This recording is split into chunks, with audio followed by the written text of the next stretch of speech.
अस्सलाम वालेकुम dear students. आज हम स्टैक के बारे में जानने की कोशिश करेंगे। स्टैक एक एब्स्ट्रैक्ट डाटा टाइप है। एब्स्ट्रैक्ट डाटा टाइप से मुराद ऐसी डाटा टाइप जिसका कोई ख़ास बिहेवियर भी होता है। डाटा पे वो ख़ास तरीके से ऑपरेशंस इंजाम देती है। तो जो स्टैक पे ख़ास ऑपरेशन इंजाम होते हैं उन्हें हम कहते हैं फर्स्ट इन लास्ट आउट। ये स्टैक का बिहेवियर है। इसकी मिसाल हम इस बकेट से ले सकते हैं।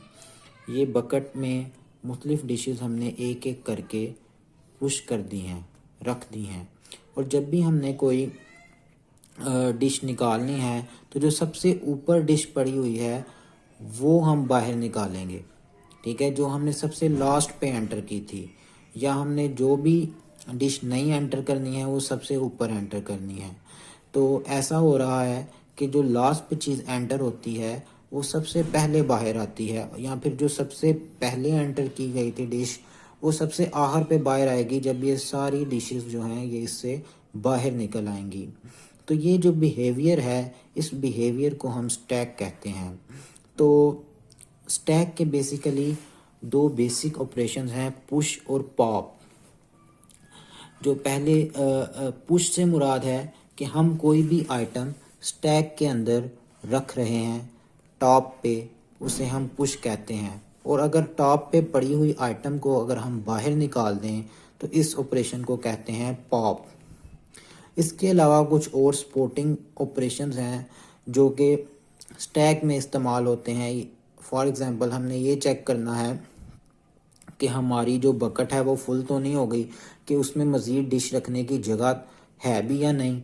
ये चेक करने के लिए पुश करने से पहले हम ये चेक करते हैं कि जो हमारी डिश है वो फुल तो नहीं हो गई, तो इज़ फुल मेथड यूज़ करते हैं।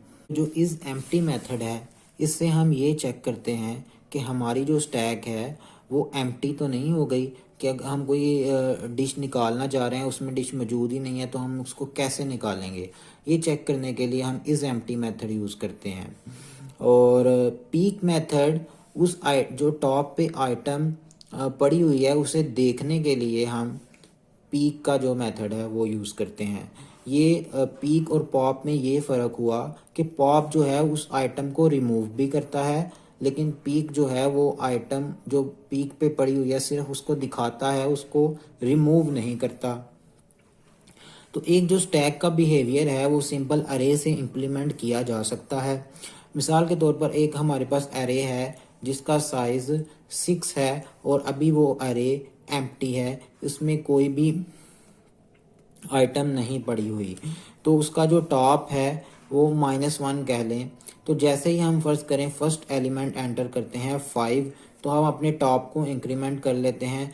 तो अब टॉप में क्या आ गया है 0, और वहाँ पे 5 हमने पुश कर दिया है। फ़र्ज़ करें हमने एक नेक्स्ट आइटम पुश करनी है 7, तो हम टॉप को इंक्रीमेंट कर देते हैं 1 पे और हम वहाँ पे आइटम पुश कर देते हैं। इसी तरह से जब भी हमने कोई आइटम पुश करनी है तो हम क्या करेंगे कि आइटम करेंगे और टॉप को इंक्रीमेंट करते जाएंगे। इसी तरह जब हम लास्ट कोई आइटम पुट करते हैं, जब एरे का साइज़ अगर फुल हो गया है, मतलब हमारा जो स्टैक है वो फुल हो गया है, तो वहाँ पे वो आइटम को पुश नहीं करेगा बल्कि बताएगा कि अब भाई स्टैक जो है फुल हो गया है, तो अब मज़ीद आइटम इस पे पुश नहीं हो सकती। इसी तरह पॉप का जो ऑपरेशन है इससे उल्टा ऑपरेशन है। जब भी हमने कोई आइटम पॉप करनी है, फ़र्ज़ करें अब हमने 23 को पॉप करना है, तो क्या करेंगे कि ये जो हमारा टॉप है इसको हम सिंपली डिक्रीमेंट कर देंगे और उस आइटम को रिटर्न कर देंगे। तो डिक्रीमेंट करेंगे तो टॉप अब हमारा 4 हो गया और ये 23 जो है वो रिटर्न हो गया। इसी तरह से जब भी हम कोई आइटम पॉप करते हैं तो हम अपने टॉप को डिक्रीमेंट करते हैं। इसको मज़ीद इसकी जो एक्सप्लेनेशन है, इसकी कोड इम्प्लीमेंटेशन हम इंशाल्लाह नेक्स्ट वीडियो में करेंगे। स्टैक की कुछ मज़ीद इम्प्लीमेंटेशन एग्ज़ाम्पल्स भी हैं। जैसे हम कहते हैं कि जब हम प्रोग्राम कोड में मुख्तलिफ़ फ़ंक्शन कॉल्स इस्तेमाल करते हैं तो वो जो फ़ंक्शन कॉल्स होती हैं वो स्टैक में सेव होती हैं।